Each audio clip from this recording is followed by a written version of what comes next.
pero lo que ha pasado este año, desde que vinimos la otra vez, en términos de impacto en la universidad, de la recesión económica, es algo histórico. Y os enseñamos brevemente, aunque no afecte a este país, unas imágenes que de verdad vimos por la primera vez en la historia. Sabéis que algunos representantes del mundo académico internacional han definido el 2009 como el annus horribilis, peor año de su historia en tiempos modernos, porque se han juntado factores nefastos, a veces los tres, en una misma institución. Las universidades que tenían invertido su dinero en los mercados financieros mundiales han sufrido lo mismo que han sufrido todos los que tenían el dinero invertido en los mercados financieros mundiales. Por tanto, reducciones drásticas, han perdido dinero drásticamente. Luego, los apoyos corporativos que venían de empresas que han empezado a sufrir por culpa de la recesión han sido menores, porque las empresas ya no tenían tanto dinero como para hacer tantas donaciones a las universidades. Y finalmente, también ha habido menos dinero en las cajas públicas. Y el Estado le ha dicho a sus universidades, mejor buscarse la vida, porque desde aquí, desde nosotros, ya no sabemos cuánto vamos a poder daros. Por tanto, factores diferentes, todas las consecuencias de lo mismo. Por la primera vez en muchísimo tiempo, Harvard ha despedido 275 personas. Y mirad eso es el campus de Harvard con estudiantes haciendo una demostración que dice no layoffs, no despidamos.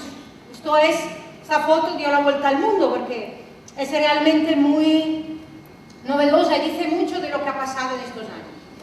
¿Qué pasó en Oxford? Harvard no es sola en esa situación. Fijarse que Oxford, la Universidad de Oxford, tenía dinero, muchísimo dinero invertido en Islandia, un país minúsculo, al lado de Irlanda, que no sé si sabéis, porque pilla muy lejos, que se fue a la bancarrota completamente. Es decir, su sistema bancario se cayó.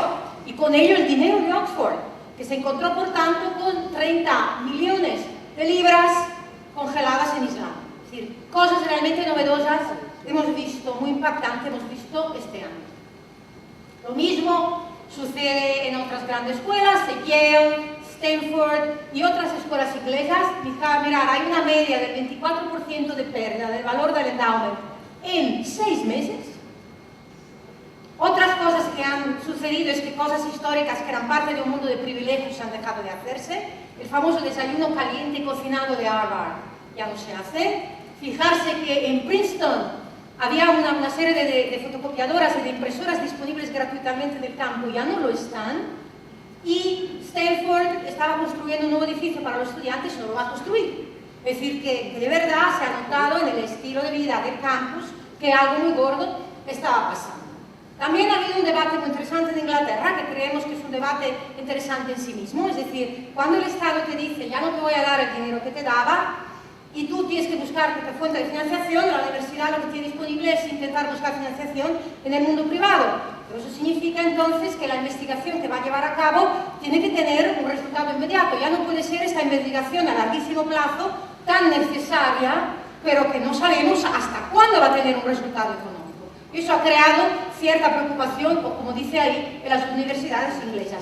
Y Berkeley, otro caso extraordinario, la gran Universidad de Berkeley, junto con otras, ha protestado en los campus con una intensidad par igual solo cuando protestaba contra la guerra de Vietnam, y hubo 15 personas en la cárcel por lo cruentos que han sido estos disturbios dentro de la universidad en contra de los recortes financieros y, por tanto, del empeoramiento de la calidad académica.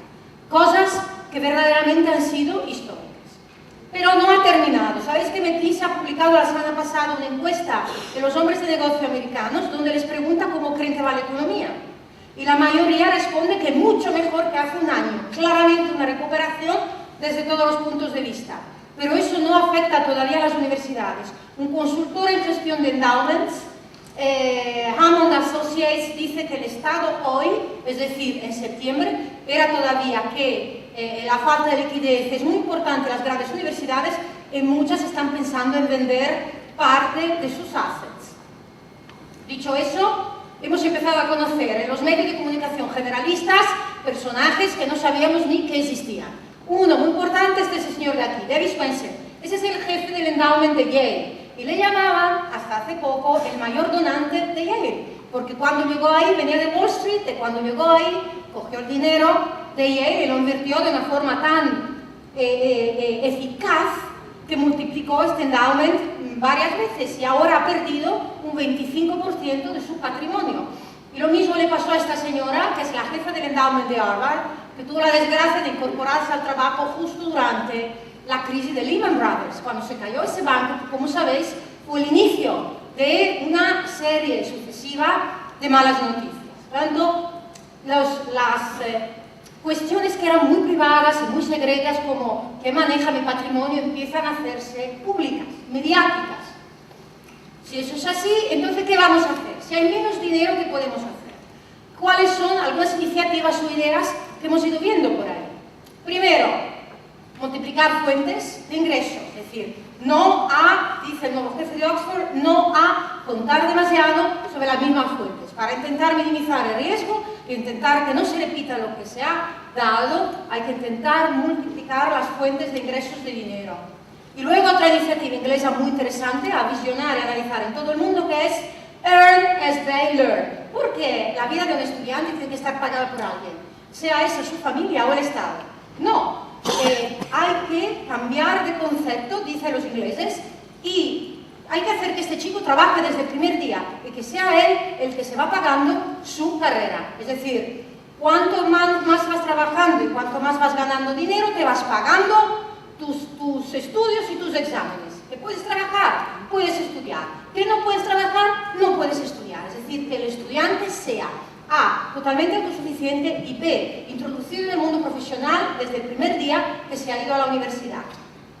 Luego, menos estudiantes. Hay un grupo de universidades super prestigiosas en Inglaterra que dice, todo podemos admitir, pero no podemos admitir que la falta de dinero produzca mediocridad. Somos las mejores universidades del mundo, si no tenemos dinero para cuidar bien de X estudiantes, que sean menos los estudiantes. Y es muy interesante porque Harvard, por la primera vez en su historia, ha subido el número de personas que aceptan su MBA. Eran 900, nunca han superado los 900, de hecho ninguna escuela ha superado los 900 en Estados Unidos, escuelas en la liga de Harvard, y este año acepta 930, 940, por la primera vez en su historia. Cosas novedosas y curiosas. Por ejemplo, la Sorbona en París, una universidad muy conservadora, que ha despreciado los sistemas anglosajones de hacer dinero, este año se ha puesto a alquilar sus espacios para productoras que tenían que rodar películas. Y se ha puesto a hacer camisetas con el logo de la Sorbona y tazas de café con el logo de la Sorbona para intentar sacar dinero de donde se puede. Muy interesante también cuando a veces los estudiantes se toman la situación en sus manos. Esos son un grupo de estudiantes de investigación de Carnegie Mellon que han empezado a hacer su propia campaña y los chicos van por la calle, se ruedan películas con la contribución de Ted Danson, el actor de Friends, que fue un estudiante de Carnegie Mellon. En fin, buscan todas las herramientas posibles para buscar dinero por propia cuenta. Enseñamos también un caso en Princeton, en concreto del Institute of Advanced Study de Princeton, un instituto que lucha para mantener absolutamente su independencia intelectual, que dice, no, nosotros no vamos a poder dejar que esta conjuntura económica nos afecte, y tienen súper desarrollado un sistema de donaciones que os invitamos a que miréis, si estáis en esto, que son un desarrollo profundísimo de tipos de donaciones para que cada empresa, persona, donante, filántropo, privado, ciudadano, encuentre justo la fórmula adecuada para él